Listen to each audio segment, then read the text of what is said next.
How you guys doing on this lovely Thursday evening? Just a little over 24 hours before Georgia faces Kentucky.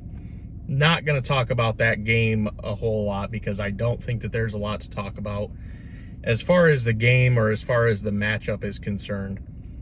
Primary reason for this video is more so to talk about the quarterback situation at UGA. So Kirby has came out and basically already said earlier this week that Stetson is the guy.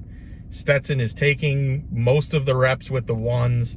The other guys are still getting reps, but in order, it is Stetson, Mathis, and then JT Daniels working with third team and scout team. So there's rumors flying all around coming from different sources as far as what is going on with JT Daniels. And nobody really seems to know because we're getting completely different stories. So I'm going to cite my sources here, and I'm not trying to dog on anyone or, say somebody doesn't know what they're talking about.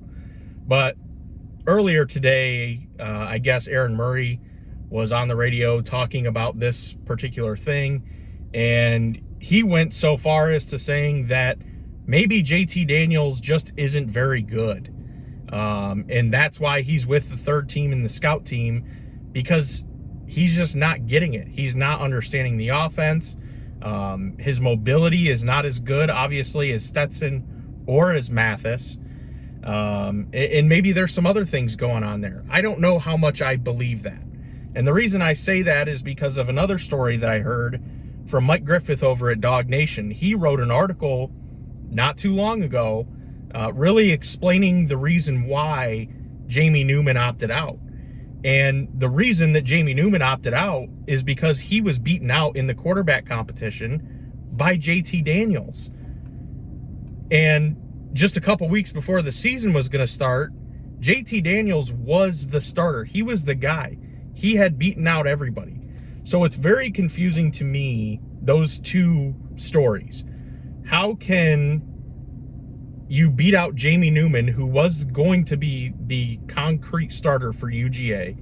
How do you beat him out and you've beat out every other quarterback, and then all of a sudden the season rolls around and you're not healthy, you're not even cleared to play. Now you are cleared to play, but you're running third team. It is so confusing, and I really don't know what to make of it. I don't know if it's Kirby, if this is all on Kirby Smart, if this is his decision making, or what the deal is, but it is very frustrating that Georgia continues to bring in high-level quarterback talent and doesn't use them properly. And I know it's been talked about in other videos, and every Georgia fan knows about it, and I'm not going to keep beating a dead horse. But Georgia had five-star Jacob Eason. He was replaced when he got injured by Jake Fromm. Jake Fromm the next year then took, after he took over for Jacob Eason in 2017, he led UGA to a national championship game as a true freshman. After that, it was Jake Fromm's job. Kirby was not going to switch back to Eason after Fromm had just done what he did. So that one is kind of understandable. However, then the following year, Georgia gets Justin Fields. Eason decides to leave. And now it's a controversy between Jake Fromm and Justin Fields, and it's kind of the same thing. Well, Jake Fromm got us to the national championship. We have to stick with him. Well, later on in that season, Jake Fromm struggled against LSU in 2018. We got beat like a drum. Jake couldn't do anything. All of the fans were calling for Justin Fields, and it never happened. For whatever reason, we were getting blown out by LSU in Baton Rouge, and Justin Fields never got a shot to prove himself, and never would get a shot to prove himself that he could be the starter at UGA. Obviously, we know what happened at the end of that season. Justin Fields says, I'm the top-rated quarterback, one of the top-rated quarterbacks in college football history. I'm not sitting on the bench. Just not going to happen. So I'm out of here. Justin Fields goes to Ohio State. We all know what happened. He was a Heisman finalist. He had a near perfect season in 2019, and he's picked up right where he left off last year and had a near perfect game, the first game of this season. So where does that leave Georgia with these high-ranking prospects out of high school? We have 5-star JT Daniels, who was the starter at USC, running our scout team offense. Is he hurt? I want to know, is he hurt? If he is not hurt, why is he running scout team? He was the starter at USC. He's one of the most accomplished high school quarterbacks in history. In history. He put up video game numbers in high school. We have Dwan Mathis, who was a highly rated 4-star, dual threat quarterback. And he's second string. We pulled him out after 4 series against Arkansas, and we haven't given him another shot.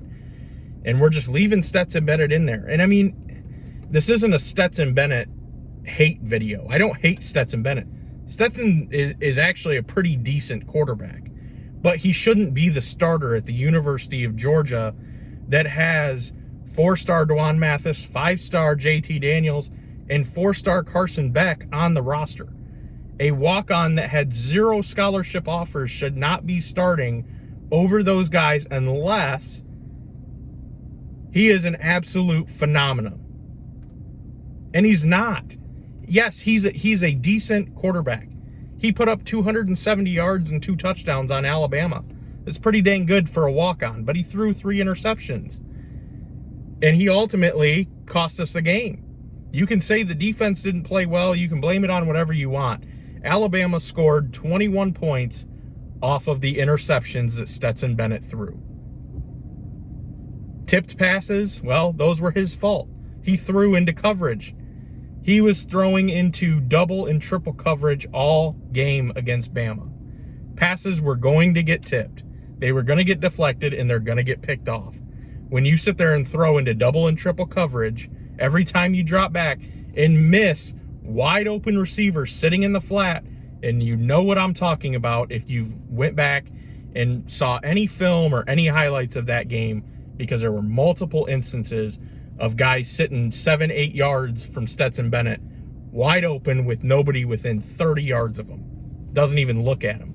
He gets his eyes fixated on one receiver, and that's who he sticks with for almost the entire game. Through the first 3 weeks, it was Kearis Jackson. Kearis Jackson pretty much disappeared against Alabama because they took him out of the equation. So that opened it up for Burton. Jermaine Burton is a great receiver, but he is a true freshman.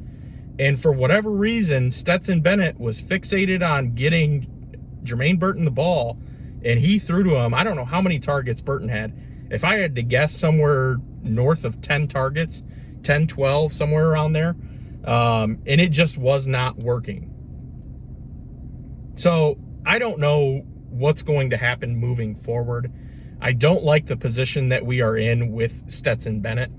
Is it possible that Georgia wins the East with Stetson? Yes. Is it possible that Georgia wins the SEC and gets into the college football playoff with Stetson Bennett? No, it's not happening. You are not beating Alabama with Stetson Bennett. It's just not happening. Jalen Waddle or not, you're not beating Alabama with Stetson Bennett. It's not happening. He does not have the arm strength. He does not have the accuracy, and he doesn't have the level of mobility to beat Alabama at quarterback. Just not going to happen. So I need to see something change between now and then. And by God, I hope it changes before Florida, because I know that people like to troll Florida and clown Florida that we beat them 3 years in a row and blown them out 2 of those years. And if Jake Fromm can beat them, well, so can Stetson Bennett. This Florida offense is different than Georgia's seen in the last 3 years. This is not the same Florida offense that we have seen. And we do not want to get into a shootout with Florida's offense. It's not going to end pretty. It's going to end very similarly to the Alabama game.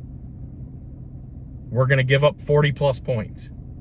So Something's got to change. And I hope Stetson does well against Kentucky, but also in the back of my mind, I hope he struggles so that somebody else can get in there and take this team over, because it's going to take someone more dynamic at the quarterback position to win out. True, that's just a fact. So disagree with me all you want. I know that people love Stetson Bennett, the mailman. They love his story, but I love to win. And we haven't won a national championship since 1980, and I'm sick of hearing about it. You know what? And Georgia has all of the tools in place, and we have every single year for the past, this will be the 4th year in a row, that Georgia has had every single piece to the puzzle except for one piece of the puzzle is missing. You know what it is? An elite quarterback. And they've been on our roster, and they are on our roster right now. Kirby has to do something. He has to make the decision and pull the trigger. If not, awesome. We're going to win the East. We're going to lose in Atlanta. And yay, we're going to the whatever New Year's Six Bowl we get picked to play in. But anyways, I get all fired up about it because Kirby's decision-making just makes my blood pressure go through the roof. So this upcoming game against Kentucky, I'm not very worried. Kentucky, as bad as our offense has looked at times, Kentucky's offense is worse. Kentucky has one of the worst offenses in the SEC this year. They have troubles at their quarterback position. Terry Wilson can't figure anything out. They put in Joey Gatewood last week. He didn't look any better. They don't have an elite running back like they did a few years ago with Benny Snell.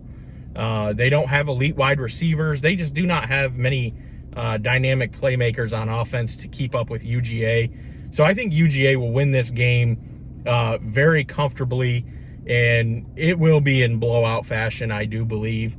Georgia's going to run the ball like crazy. I'm predicting close to 300 yards. Stetson's probably going to throw for over 200, somewhere around 250. He'll probably throw a couple touchdowns. He may throw an interception or two. But man, I really hope that we see another quarterback come into this game before we head to Jacksonville, because if not, there's definitely trouble on the horizon. But let's get through this game. My prediction for this week, Georgia versus Kentucky, is UGA 34, Kentucky Wildcats 10. We'll see you Saturday. You guys have a good weekend.